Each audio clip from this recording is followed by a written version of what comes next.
윤설야담에 오신 여러분을 환영합니다. 오늘 하루도 윤설야담과 함께 행복하셨으면 좋겠습니다. 지금 구독과 좋아요 눌러주세요.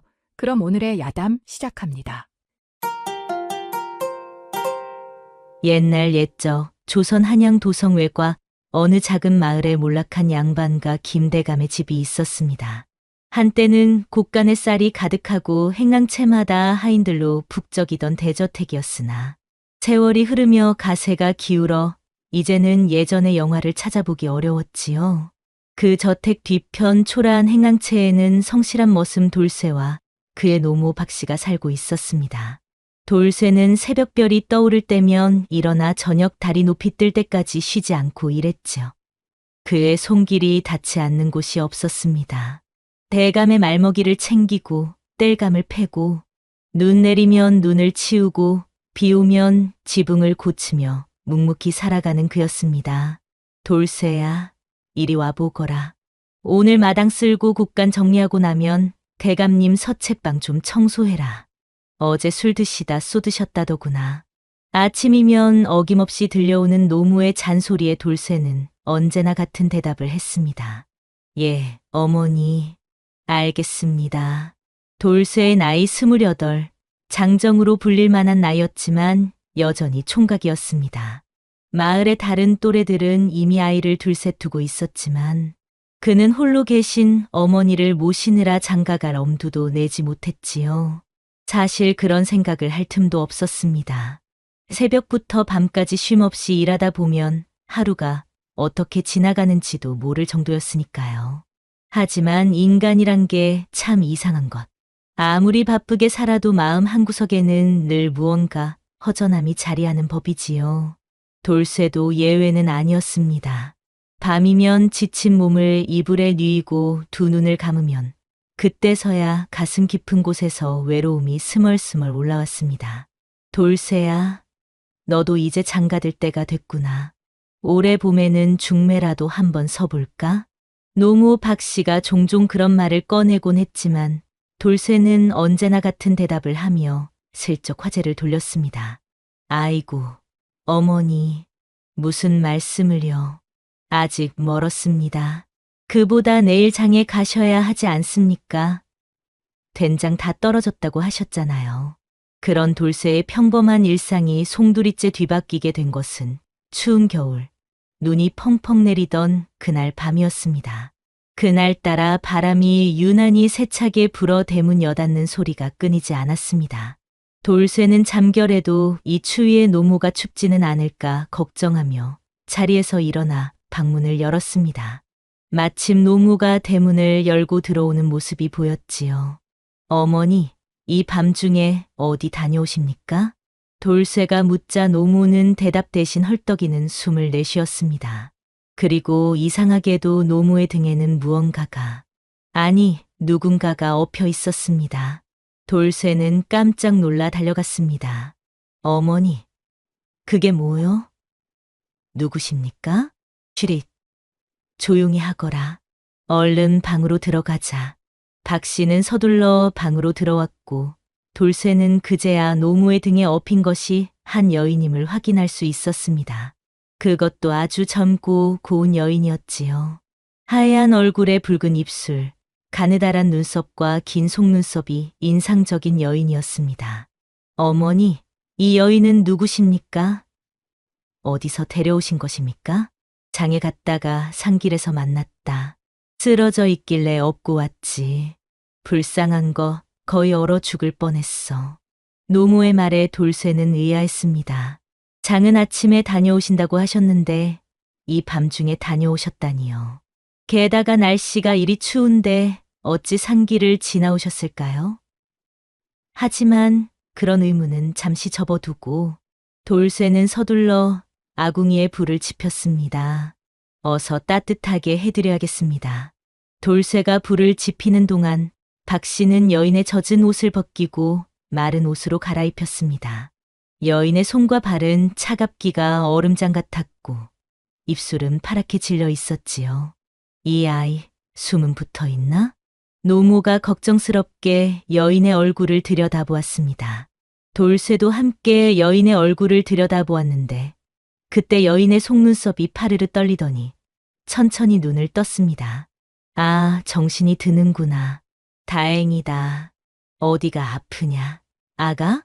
여인은 박씨를 멍하니 바라보다가 천천히 고개를 돌려 돌쇠를 보았습니다. 그 순간 돌쇠는 가슴이 쿵 하고 내려앉는 것 같은 기분을 느꼈습니다. 여인의 눈동자는 깊고 맑았지만 그 안에는 말로 표현할 수 없는 슬픔과 두려움이 가득했습니다. 괜찮으세요? 돌쇠가 조심스레 물었지만 여인은 대답하지 않았습니다. 그저 불안한 눈빛으로 주변을 둘러볼 뿐이었지요. 겁먹지 말 거라. 여기는 안전하다. 내가 널 구해왔으니 아무도 해치지 못할 것이다. 박 씨의 말에 여인은 겨우 안심했는지 긴장했던 어깨의 힘이 조금 풀어졌습니다. 그리고는 희미한 목소리로 말했습니다. 감사합니다. 저를 구해주셔서. 여인의 목소리는 마치 오랫동안 사용하지 않은 것처럼 쉬어 있었지만 그 음색은 묘하게 귀에 감기는 것이 있었습니다. 돌쇠는 여인의 목소리를 듣자마자 이상하게도 가슴이 따뜻해지는 것을 느꼈습니다. 이름이 뭐냐? 아가? 연아라고 합니다. 연아? 아름다운 이름이구나. 어디서 왔느냐? 가족은? 이 질문에 연아는 갑자기 당혹스러운 표정을 지었습니다. 그리고는 천천히 고개를 저었습니다. 기억이 나지 않습니다. 제 이름만 기억납니다. 돌쇠와 박 씨는 놀란 눈으로 서로를 바라보았습니다. 기억을 잃었다니 대체 무슨 일이 있었던 걸까요?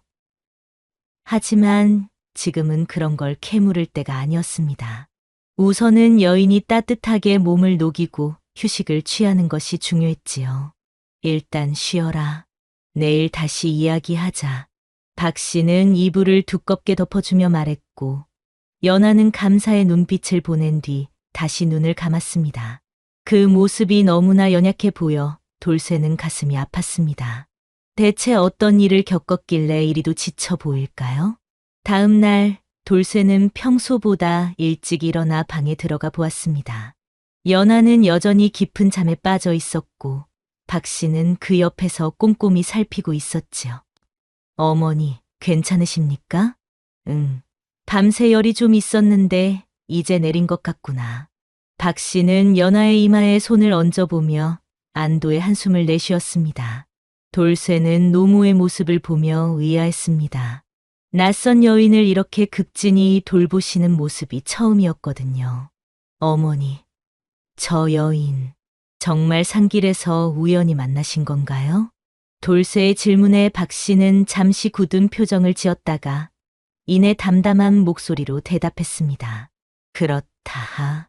장에 갔다가 늦게 돌아오는 길에 산모퉁이에서 쓰러져 있길래 데려온 것이다. 돌쇠는 더 묻고 싶었지만 노무의 표정이 심상치 않아 그만두었습니다. 대신 방을 나서며 말했습니다. 그럼 어머니, 아침 준비하겠습니다. 저 여인도 뭔가 먹어야 할 테니까요. 돌쇠는 부엌으로 가서 간단히 죽을 끓였습니다. 어머니께서 항상 아프신 이후로 돌쇠는 제법 솜씨 좋게 음식을 해낼 줄 알았지요. 죽이 다 끓자 그는 조심스럽게 방으로 들어갔습니다. 어머니, 죽 끓였습니다. 방에 들어서자 연아가 깨어 앉아 있는 모습이 보였습니다. 그녀는 어제보다 훨씬 생기 있어 보였지만 여전히 창백한 얼굴이었습니다. 돌쇠는 연아와 눈이 마주치자 갑자기 얼굴이 뜨거워지는 것을 느꼈습니다. 아, 안녕하십니까? 잘 주무셨습니까? 연아는 부끄러운 듯 고개를 숙이며 작게 대답했습니다. 네, 덕분에 많이 좋아졌습니다. 그녀의 목소리는 어제보다 또렷했고 그 음색이 더욱 맑고 고왔습니다. 돌쇠는 그 목소리를 듣자 가슴이 두근거리는 것을 느꼈습니다. 죽 한 그릇 드시지요. 기운 차리셔야 합니다. 돌쇠가 죽 그릇을 내밀자 연아는 조심스럽게 받아들었습니다. 그런데 죽 그릇을 받아들던 연아의 손이 살짝 돌쇠의 손에 닿았고 그 순간 둘 다 놀라 움찔했습니다. 연하는 황급히 손을 거두었고 돌쇠 역시 당황의 뒤로 물러섰지요. 먹어라. 아가, 몸보신해야 한다. 박씨가 말하자 연하는 조용히 숟가락을 들었습니다. 그녀가 죽을 먹는 모습은 무척이나 단정했습니다. 숟가락 쥐는 법, 음식을 대하는 태도, 모든 것이 범상치 않았지요. 돌쇠는 그 모습을 보며 연하가 결코 평범한 집안 출신이 아님을 직감했습니다. 맛이 어떠냐? 정말 맛있습니다. 감사합니다. 연하의 말에 돌쇠는 뿌듯한 마음이 들었습니다. 어머니 외에 자신이 끓인 죽을 맛있게 먹어주는 사람은 처음이었거든요. 연하아가 몸이 좀 어떠냐? 아직도 기억이 나지 않느냐? 박씨의 질문에 연하는 슬픈 표정을 지었습니다. 아직 머릿속이 안개 같습니다. 제 이름이 연하라는 것, 그리고 누군가를 피해 도망치고 있었다는 것, 그것밖에 기억나지 않습니다. 누군가를 피해 도망친다고? 누구를 피해 도망쳤단 말이냐?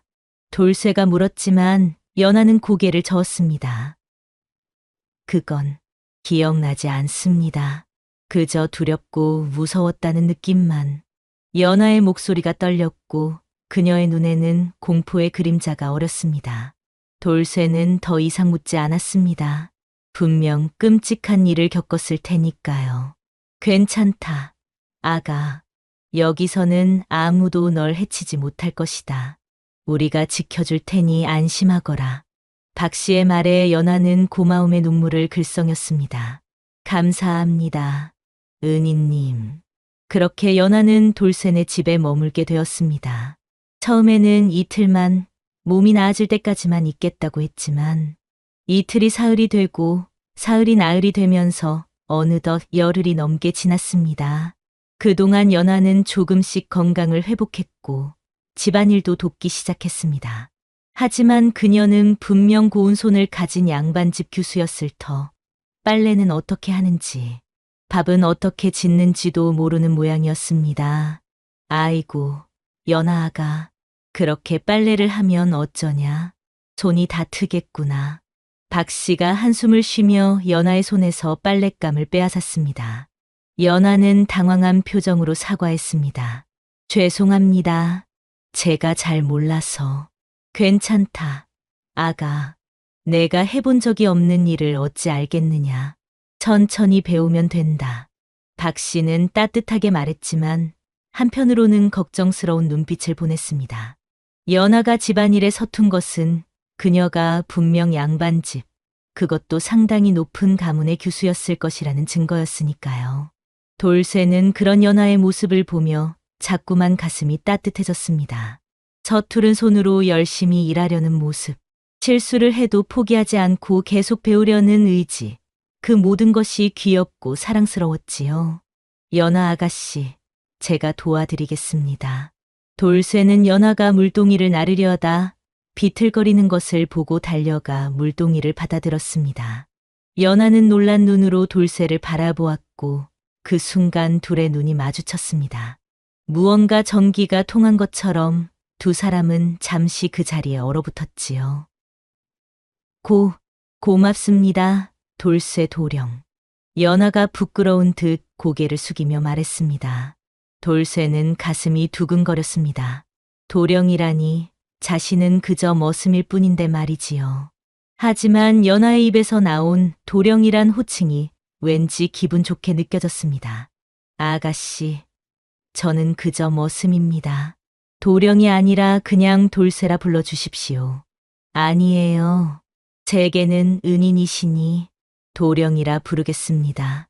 연하의 고집에 돌쇠는 더 이상 뭐라 할 말이 없었습니다.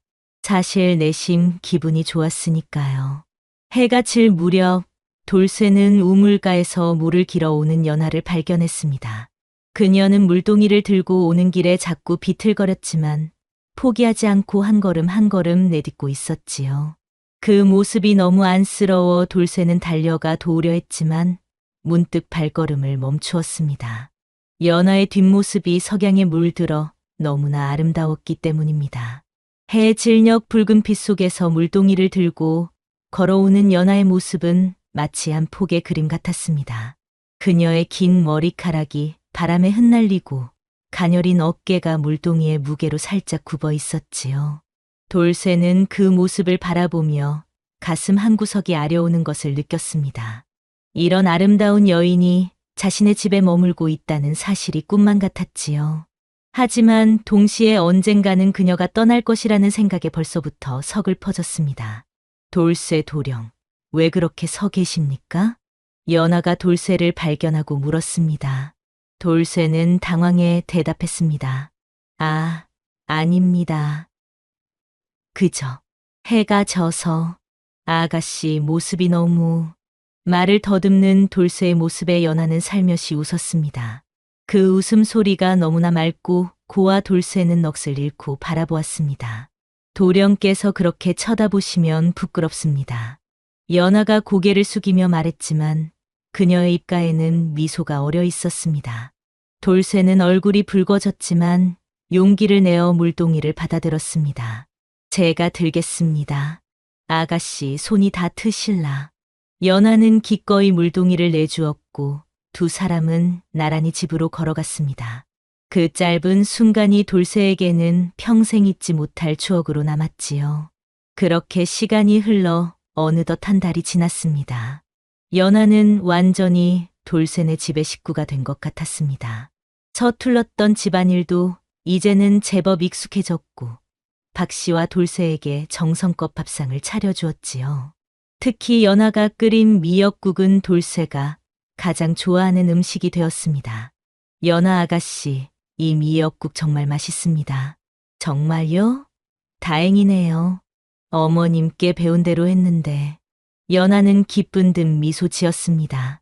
그녀가 박 씨를 어머님이라 부른 것은 박 씨의 제안이었습니다. 처음에는 어색해했지만 이제는 자연스럽게 그렇게 불렀지요. 돌쇠 도령, 오늘은 일찍 돌아오셨네요. 네, 오늘은 대감님이 외출하셔서 일이 좀 줄었습니다. 두 사람의 대화를 듣고 있던 박 씨는 무언가 생각에 잠긴 듯 조용히 밥을 먹었습니다. 그러다 문득 말했지요. 연하야, 내일부터는 바깥 출입을 삼가거라. 네, 왜 그러십니까, 어머님? 그냥 조심하는 게 좋을 것 같구나. 요즘 대감댁에 이상한 소문이 돌고 있어. 무슨 소문입니까? 어머니? 돌쇠가 물었지만 박 씨는 고개를 저었습니다. 아무것도 아니다. 그냥 조심하자는 거다. 그날 밤 돌쇠는 잠을 이루지 못했습니다. 어머니의 말씀이 자꾸 신경 쓰였기 때문입니다. 무슨 소문이 돌고 있는 걸까요? 그리고 왜 연하가 바깥 출입을 삼가야 하는 걸까요? 생각에 잠겨 있던 돌쇠는 문득 마당에서 들려오는 소리에 귀를 기울였습니다. 누군가 조심스럽게 걷는 소리였지요. 혹시 도둑인가 싶어 돌쇠는 조용히 방문을 열고 밖을 내다보았습니다. 달빛 아래 연하가 우물가에 앉아 있는 모습이 보였습니다. 그녀는 무릎을 끌어안고 하늘을 올려다보고 있었습니다. 그 모습이 너무나 외로워 보여 돌쇠는 가만히 다가갔습니다. 연하 아가씨, 이 밤중에 왜 나와 계십니까? 돌쇠의 목소리에 연하는 깜짝 놀라 돌아보았습니다. 아, 도령. 잠이 오지 않아서. 돌쇠는 연하 옆에 조심스럽게 앉았습니다. 그녀의 눈가에는 눈물 자국이 있었지요. 울고 계셨습니까?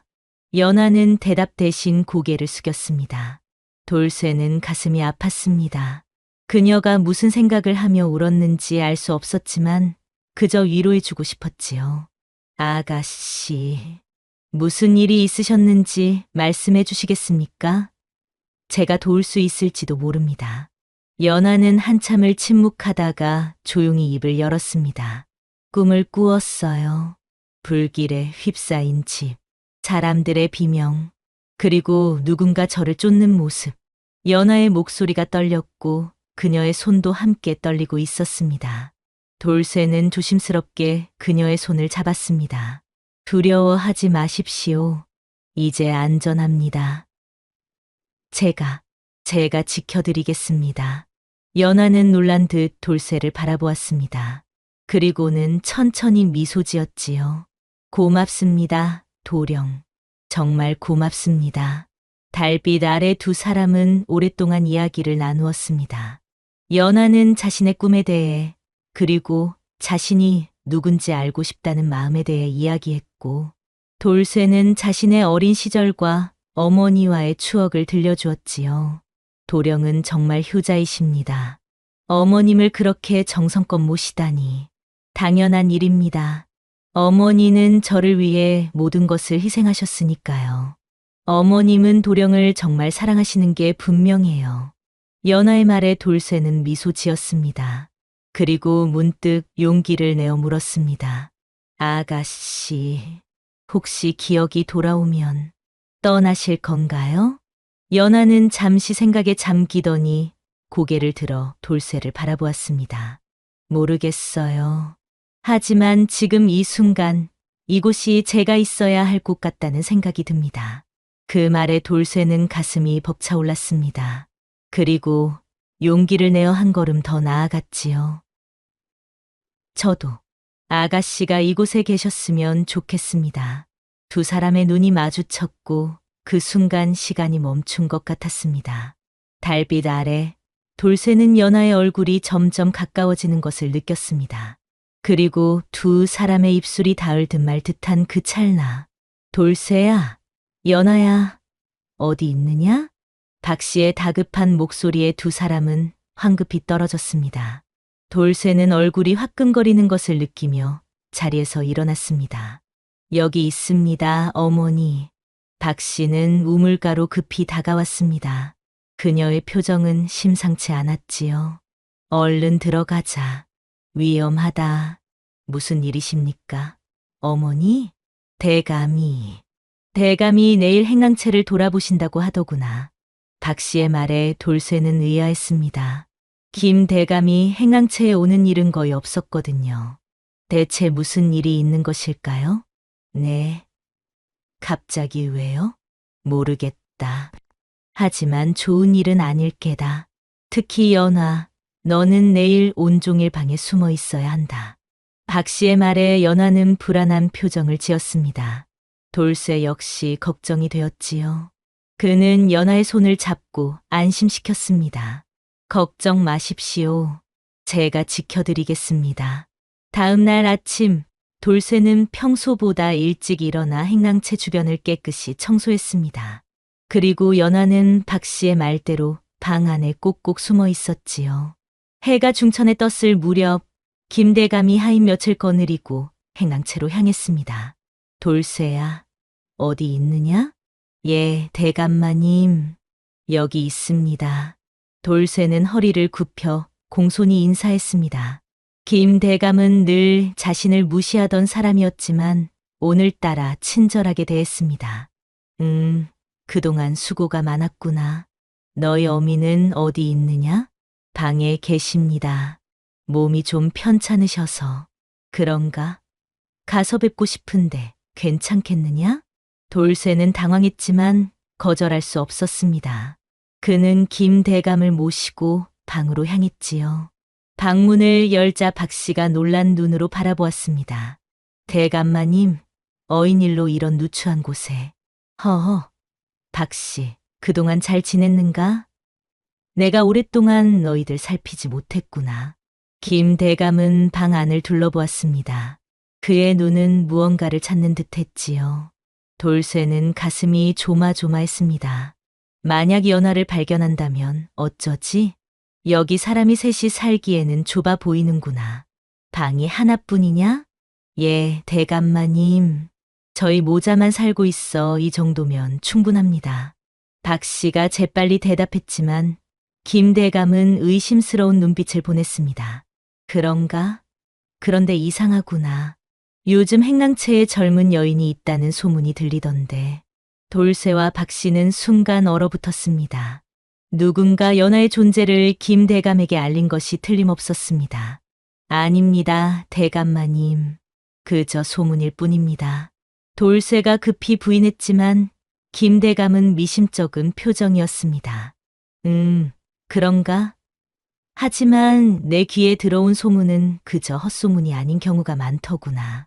김 대감은 방 안을 꼼꼼히 살펴보았습니다. 다행히 연하는 벽장 안에 숨어 있었고 김 대감은 그녀를 발견하지 못했지요. 하지만 그의 눈빛은 여전히 의심에 가득 차 있었습니다. 오늘은 이만 돌아가마. 하지만 앞으로도 종종 들를 테니 잘 지내거라. 김 대감이 떠나자 돌쇠와 박 씨는 안도의 한숨을 내쉬었습니다. 하지만 동시에 불안감도 커졌지요. 김 대감이 왜 갑자기 연하에 관심을 보이는 걸까요? 어머니, 대체 무슨 일입니까? 왜 대감이 연하 아가씨를 찾는 건가요? 박 씨는 한참을 말없이 있다가 조용히 말했습니다. 대감이 연하를 봤을지도 모른다. 어제 연하가 우물가에 있을 때. 그럼 어쩌지요? 대감이 연하 아가씨를 데려가려 한다면. 돌쇠의 말에 박 씨는 단호히 대답했습니다. 그럴 순 없다. 절대로 그럴 순 없어. 벽장 문이 열리고 연하가 나왔습니다. 그녀의 얼굴은 창백했고 눈에는 두려움이 가득했지요. 저 때문에 두 분이 위험해지는 건 아닐지 걱정됩니다. 제가 떠나는 게 좋을 것 같습니다. 안 돼. 돌쇠가 소리쳤습니다. 그는 자신도 모르게 연하의 손을 잡았지요. 떠나시면 안 됩니다. 제가 아가씨를 지켜드리겠습니다. 연하는 놀란 눈으로 돌쇠를 바라보았습니다. 그리고 그녀의 눈에는 눈물이 고였지요. 도령, 연하야, 돌쇠 말이 맞다. 넌 여기 있어야 해. 우리가 널 지킬 테니 걱정 말 거라.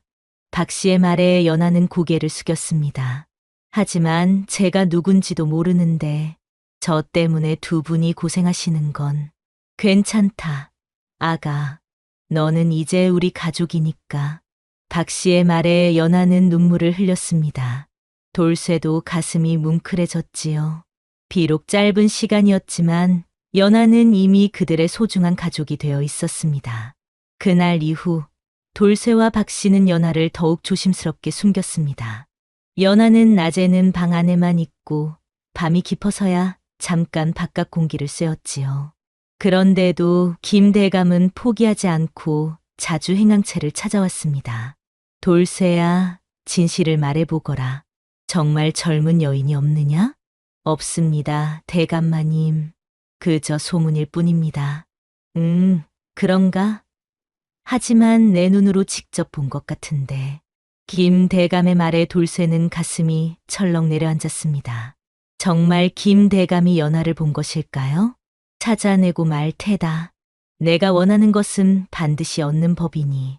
김 대감의 말에는 위협이 담겨 있었습니다. 그는 미소를 지으며 돌아갔지만 그 미소 뒤에는 무서운 욕망이 숨어 있었지요. 그날 밤 돌쇠는 연하에게 상황을 설명했습니다. 아가씨, 상황이 점점 위험해집니다. 대감이 아가씨를 찾고 있어요. 연하는 두려움에 떨었지만 동시에 단호한 표정을 지었습니다. 제가 떠나야 할 것 같아요. 도령과 어머님께 더 이상 폐를 끼칠 수 없어요. 안 됩니다. 밖은 위험합니다. 아가씨가 누구를 피해 도망치고 있었는지 기억나지 않으시잖아요. 돌쇠의 말에 연하는 깊은 생각에 잠겼습니다. 그리고 문득 고개를 들었지요. 도령, 제가 기억나는 게 있어요. 무엇입니까? 제가 불 속에서 도망쳤어요. 집이 불타고 있었고 누군가 저를 죽이려 했어요. 연하의 말에 돌쇠는 충격을 받았습니다. 그녀가 그런 끔찍한 일을 겪었다니 누가 아가씨를 해치려 했습니까? 기억이 나지 않아요. 하지만 그 사람의 눈, 그 눈빛만은 기억나요. 눈빛이요? 네, 욕망과 미움이 가득한 눈. 연하의 말에 돌쇠는 불길한 예감이 들었습니다. 그 눈빛이 혹시... 그때 갑자기 밖에서 소란스러운 소리가 들렸습니다. 여러 사람이 뛰어다니는 소리, 그리고 누군가 명령하는 소리. 빨리 찾아. 저 행랑채를 뒤져. 김 대감의 목소리였습니다. 돌쇠는 창문 틈으로 밖을 내다보았고 그의 얼굴이 창백해졌습니다. 대감이 하인들을 데리고 왔습니다. 집을 뒤지려 하는 것 같아요. 연하는 공포에 질려 벽으로 물러섰습니다. 박 씨도 황급히 방으로 들어왔지요. 큰일 났다. 대감이 모든 하인을 데리고 왔어. 어떻게 해야 하지요, 어머니? 연하를 숨겨야 해. 빨리. 하지만 이미 늦었습니다. 문이 거칠게 열리고 김대감이 하인들과 함께 들어왔습니다. 어디 있지? 그 여인이 어디 있느냐? 김대감의 눈은 분노와 욕망으로 번뜩였습니다. 돌쇠는 연하 앞을 가로막았지요. 대감마님, 무슨 말씀이신지. 비켜라. 내가 직접 봤다. 저 여인이 어젯밤 우물가에 있는 것을. 김대감은 돌쇠를 밀치고 방 안을 살폈습니다. 그리고 마침내 구석에 숨어 있는 연하를 발견했지요. 그의 눈이 욕망으로 번뜩였습니다. 드디어 찾았구나. 이런 절세미인을 숨기다니. 돌쇠야, 넌 죽을 죄를 지었다. 김대감은 연하에게 다가갔습니다. 연하는 공포에 질려 벽에 바짝 붙었지요. 그런데 그때 연하의 눈이 커졌습니다. 그녀는 김대감의 얼굴을 보고 경악했습니다. 당신이었어요. 연하의 외침에 모두가 놀랐습니다. 김대감은 잠시 당황했지만 이내 비웃었지요. 무슨 소리를 하는 거냐? 넌 내가 처음 보는 여인인데. 아니에요. 당신이 우리 집에 불을 지른 사람이에요. 당신이 우리 가족을 죽인 사람이라고요. 연하의 목소리가 떨렸습니다. 그녀의 눈에는 공포와 분노가 뒤섞여 있었지요. 김대감은 잠시 얼어붙었다가 이내 냉소를 지었습니다. 허튼 소리 마라.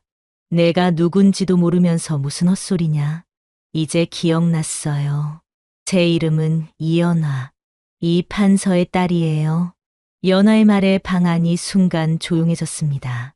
이 판서라는 이름은 모두가 알고 있었지요. 몇 년 전 영모죄로 몰려 가문이 멸문지화 당한 그 이판서 말입니다. 이 이판서의 딸이라고? 돌쇠가 놀라 물었습니다. 연하는 고개를 끄덕였습니다. 그래요. 이제 모든 게 기억나요. 김대감이 우리 아버지를 모함의 영모죄를 씌웠어요. 그리고 우리 집에 불을 질러 증거를 없애고 가족들을 모두 죽였어요. 저만 유일하게 살아남았죠. 김대감의 얼굴이 창백해졌습니다. 그는 잠시 당황했지만 이내 냉정을 되찾았지요. 헛소리 마라. 내가 이 판서의 딸이라는 증거가 어디 있느냐? 여기 있어요. 연하는 품에서 작은 놀이개를 꺼냈습니다. 그것은 이 판서 가문의 상징인 매화 문양이 새겨진 놀이개였지요. 이건 김대감은 놀이개를 보고 당황했습니다. 그것이 진짜 이 판서 가문의 놀이개임을 알아본 것이 틀림없었습니다. 당신은 우리 아버지의 비밀 장부를 훔쳤어요. 그 장부에는 당신의 비리가 상세히 기록되어 있었죠. 아버지는 그것을 조정에 바치려 했고 당신은 그것을 막기 위해 우리 가문을 멸했어요. 연하의 말에 김대감의 얼굴이 일그러졌습니다. 그는 더 이상 숨길 수 없다는 것을 깨달았는지 냉소를 지으며 말했습니다. 그래, 맞다. 내가 내 아버지를 죽였다. 그 고지식한 양반이 내 사업을 망치려 했으니까. 하지만 이제 와서 그게 무슨 소용이냐? 내가 살아있다는 걸 아는 사람은 여기 있는 우리뿐이고 너희들은 모두 내 손아귀에 있다. 김대감은 하인들에게 명령했습니다. 저 여자를 끌고 가라. 그리고 이 행랑채는 불태워버려. 하인들이 연하에게 다가갔지만 돌쇠가 그들 앞을 가로막았습니다. 안 됩니다. 아가씨를 건드리지 마십시오. 비켜라. 이 천한 놈아. 김대감이 화를 내며 돌쇠를 밀쳤습니다. 돌쇠는 넘어졌지만 곧바로 일어나 다시 연하 앞을 가로막았지요. 제 목숨을 걸고 아가씨를 지키겠습니다. 김대감은 분노로 얼굴이 일그러졌습니다. 그는 허리춤에서 단도를 꺼내 돌쇠를 향해 휘둘렀지요. 감히 내까지 것이 나를 거역해. 돌쇠는 몸을 피하지 못하고 단도의 팔을 베었습니다. 그의 팔에서 피가 흘렀지만 그는 여전히 연하 앞을 지켰지요. 도령. 연하가 비명을 지르며 달려왔습니다. 그녀는 돌쇠의 상처를 보고 울음을 터뜨렸지요. 괜찮습니다, 아가씨. 이 정도 상처로는 제가 물러서지 않습니다. 돌쇠의 말에 연하는 감동했지만 동시에 더 큰 두려움을 느꼈습니다. 김대감이 다시 단도를 들어올리며 돌쇠를 노려보았기 때문입니다. 이번에는 목을 겨냥하마. 죽거라. 이 천한 놈아. 김대감이 단도를 휘두르려는 순간 갑자기 누군가 그의 팔을 붙잡았습니다. 박씨였습니다. 멈추시오, 대감. 그 아이는 대감이 20해 전 관기의 몸에서 태어났다며 이 늙은이에게 벌이라 명했던 바로 대감의 맏아들이란 말이오. 박씨의 말에 방안이 순간 얼어붙었습니다. 김대감은 황당한 표정으로 박씨를 바라보았지요. 무슨 소리를 하는 거냐? 진실입니다, 대감마님. 이 돌쇠는 대감님과 평양기생 추월이 사이에서 태어난 아이입니다. 대감님께서 그 아이를 버리라 하셨지만 저는 차마 그럴 수 없어 제 아들로 키웠습니다. 박씨의 말에 김대감은 충격을 받은 듯 단도를 떨어뜨렸습니다. 그는 돌쇠를 자세히 바라보았고 점점 얼굴이 창백해졌지요. 그래, 이제 보니 내 눈이 추월을 닮았구나. 김대감은 혼란스러운 표정으로 중얼거렸습니다. 돌쇠는 믿을 수 없다는 표정으로 박씨를 바라보았지요. 어머니? 이게 무슨... 미안하다, 돌쇠야. 진실을 숨겨왔구나. 하지만 이제는 말할 때가 된 것 같구나. 박씨의 눈에는 눈물이 고였습니다. 그녀는 돌쇠의 손을 꼭 잡았지요. 나는 내 친어미가 아니다. 하지만 널 내 아들처럼 사랑했단다. 돌쇠는 혼란스러웠지만 박씨의 말을 믿었습니다. 그리고 천천히 김대감을 바라보았지요. 당신이 제 아버지라고요? 김대감은 대답하지 않았습니다. 그는 혼란스러운 표정으로 서 있었지요. 그런데 그때 갑자기 밖에서 말발굽 소리와 함께 소란스러운 소리가 들렸습니다. 김대감, 나오시오. 누군가 외치는 소리에 모두가 놀라 밖을 내다보았습니다. 관복을 입은 포졸들과 함께 한 사람이 서 있었지요. 그는 홍색 관복을 입고 있었고 손에는 어사화가 들려 있었습니다. 암행어사다. 하인들이 놀라 외쳤습니다. 김대감은 얼굴이 창백해졌지요. 어사또? 어찌 된 일이오? 어사는 엄숙한 표정으로 김대감을 노려보았습니다. 김대감, 그대는 이 판서를 모함하여 영모죄를 씌우고 그 가문을 멸문지화한 죄로 체포하노라. 김대감은 충격을 받았습니다. 그는 어떻게 이런 일이 벌어졌는지 이해할 수 없다는 표정이었지요. 무슨 소리요? 그건 조정에서 이미 판결한 일이오. 증거가 있소. 이 판서의 딸 이연아가 살아있고 그녀의 증언과 함께 대감의 비리가 적힌 장부도 발견되었소. 어사의 말에 김대감은 더욱 혼란스러워졌습니다. 장부라고? 불가능한 일이오. 내가 그 장부를 없앴소.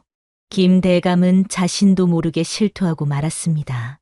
어사는 냉소를 지으며 말했지요. 자백하셨군요. 포졸들 김대감을 체포하라. 포졸들이 김대감에게 다가갔습니다.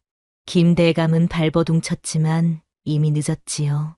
그는 체포되어 끌려나갔습니다. 이게 어찌 된 일이오? 돌쇠가 혼란스러워하며 물었습니다. 연하는 조용히 대답했지요. 제가 어사또께 편지를 보냈어요. 제 기억이 돌아왔을 때 어머님께 부탁드려 편지를 전달했어요. 그럼 어머니는 처음부터 연하 아가씨의 정체를 알고 계셨던 건가요? 박 씨는 고개를 끄덕였습니다. 그렇다. 나는 원래 이 판서 댁의 유무였다. 멸문지화 당할 때 연하만 데리고 탈출했지. 그리고 원수의 집인 이곳에 등잔 밑이 어둡다는 심정으로 숨겼던 것이다. 돌쇠는 충격을 받았습니다. 그는 지금까지 자신이 알고 있던 모든 것이 거짓이었다는 사실에 혼란스러웠지요. 그럼 저는 정말 김 대감의 아들인가요? 박 씨는 돌쇠의 손을 꼭 잡았습니다. 그렇다. 하지만 너는 그 사실과 상관없이 내 아들이다. 내가 널 키웠고 내가 널 사랑했으니까. 돌쇠는 눈물을 흘렸습니다. 그는 오랫동안 자신의 출생에 대해 의문을 가져왔었지요. 이제 그 의문이 풀렸지만 그것이 그에게 가져온 것은 더 큰 혼란이었습니다. 이제 어떻게 해야 하나요? 연하가 다가와 돌쇠의 손을 잡았습니다. 도령. 아니, 돌쇠 서방님. 이제 모든 게 끝났어요. 우리는 자유롭게 살 수 있어요. 돌쇠는 연하를 바라보았습니다. 그녀의 눈에는 희망과 사랑이 가득했지요. 하지만 아가씨는 이제 양반의 신분을 되찾게 될 텐데, 저 같은 천한 신분과는. 연하는 돌쇠의 말을 막았습니다. 천하고 귀한 것이 무슨 상관이에요? 제가 사랑하는 건 돌쇠 서방님의 마음이에요. 그 마음은 이 세상 어떤 것보다 귀한 것이니까요. 돌쇠는 감동하여 말을 잇지 못했습니다. 그는 연하의 손을 꼭 잡았지요. 아가씨, 이제 연하라 불러주세요. 저는 그저 서방님의 연하일 뿐이니까요. 두 사람은 서로를 바라보며 미소 지었습니다. 그들의 눈에는 미래에 대한 희망이 가득했지요. 며칠 후, 이 판서의 가문은 신원되었고, 연하는 모든 것을 되찾았습니다. 대감의 집은 관아에 몰수되었고, 대감은 중한 형벌을 받게 되었지요. 모두가 연하가 다시 고귀한 신분으로 돌아가리라 생각했지만, 연하는 모든 부와 명예를 뒤로하고 돌쇠의 손을 잡았습니다. 정말 이래도 괜찮으십니까? 아가씨는 이제 많은 재산과 높은 지위를 가지게 되었는데, 서방님, 재산과 지위가 제게 무슨 소용이 있나요? 제가 원하는 건 서방님과 함께하는 삶뿐입니다. 연하의 말에 돌쇠는 감동했습니다. 그는 연하의 손을 꼭 잡았지요. 저도 아가씨만 있으면 다른 것은 필요 없습니다. 두 사람은 박 씨와 함께 새로운 삶을 시작하기로 했습니다. 연하는 자신의 재산 일부를 가져와 작은 집을 마련했고, 그곳에서 세 사람은 평화롭게 살기 시작했지요. 돌쇠는 더 이상 머슴이 아니라 자신의 땅을 가진 소작인이 되었습니다. 그는 열심히 일했고 그의 땅은 점점 넓어졌지요. 연하는 집안을 돌보며 돌쇠를 도왔고 박 씨는 두 사람을 자랑스럽게 바라보았습니다. 어느 봄날 돌쇠와 연하는 꽃이 만발한 언덕에 앉아 있었습니다. 그들은 서로의 손을 잡고 먼 산을 바라보았지요. 서방님, 행복하세요? 연하가 물었습니다. 돌쇠는 웃으며 대답했지요. 이보다 더 행복할 수는 없을 것 같소. 아가씨를 만난 것은 제 인생 최고의 행운이오. 연하는 부끄러운 듯 고개를 숙였습니다. 그리고 조용히 말했지요. 곧 서방님께 선물을 드릴 수 있을 것 같아요. 선물이요? 무슨 선물인데요? 우리 곧 셋이 될 것 같아요. 연하의 말에 돌쇠는 깜짝 놀랐습니다. 그는 연하의 얼굴을 바라보았고 그녀의 눈에 담긴 의미를 이해했지요. 아가씨, 정말입니까? 연하는 수줍게 미소 지으며 고개를 끄덕였습니다. 돌쇠는 기쁨에 넘쳐 연하를 안았습니다. 이것보다 더 큰 행복이 어디 있겠소. 정말 감사합니다, 아가씨. 두 사람은 서로를 바라보며 행복한 미소를 지었습니다. 그들의 앞에는 밝은 미래가 펼쳐져 있었고 그들은 그 미래를 함께 걸어갈 준비가 되어 있었지요. 그렇게 돌쇠와 연하는 신분의 벽을 넘어 진정한 사랑을 이루었습니다. 그들의 이야기는 마을 사람들 사이에서 오랫동안 전해졌고 많은 이들에게 희망과 용기를 주었지요. 세월이 흘러 돌쇠와 연하는 여러 자녀를 두고 행복하게 살았습니다. 그들의 자녀들은 부모님의 사랑 속에서 건강하게 자랐고 훗날 모두 훌륭한 어른이 되었지요. 박 씨는 손주들을 무릎에 앉히고 예시하기를 들려주며 여생을 보냈습니다. 그리고 때때로 달 밝은 밤이면 돌쇠와 연하는 처음 만났던 우물가에 앉아 지나온 시간을 회상했습니다. 그들은 서로를 바라보며 미소 지었고 그 미소 속에는 세월이 지나도 변하지 않는 사랑이 담겨 있었지요. 저방님, 저를 업어온 그날 제 인생이 완전히 바뀌었어요. 아가씨, 그날은 저에게도 운명의 날이었소. 어머니가 아가씨를 업고 오신 그 순간부터 제 마음은 아가씨 것이 되었으니까요. 두 사람은 서로의 손을 꼭 잡았습니다. 그들의 사랑은 시간이 흘러도 변함없이 빛났고 그 빛은 주변 사람들에게도 따뜻한 온기를 전했지요.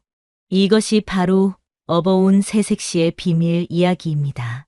신분을 뛰어넘은 사랑, 용기와 희생, 그리고 진실이 승리하는 이야기지요. 우리 인생에도 이런 순간들이 있을 것입니다. 어둠 속에서도 희망의 빛을 찾고 두려움 속에서도 사랑을 지키는 용기를 가진다면 우리 모두 돌쇠와 연하처럼 진정한 행복을 찾을 수 있을 것입니다. 자, 이제 우리의 이야기는 여기서 마칩니다. 하지만 돌쇠와 연하의 사랑 이야기는 오랫동안 사람들의 가슴 속에 남아 사랑과 용기의 귀감이 되었다고 합니다. 여러분의 삶에도 이런 아름다운 사랑이 찾아오길 바라며 오늘 이야기를 마치겠습니다. 다음에 또 다른 재미있는 이야기로 찾아뵙겠습니다. 감사합니다.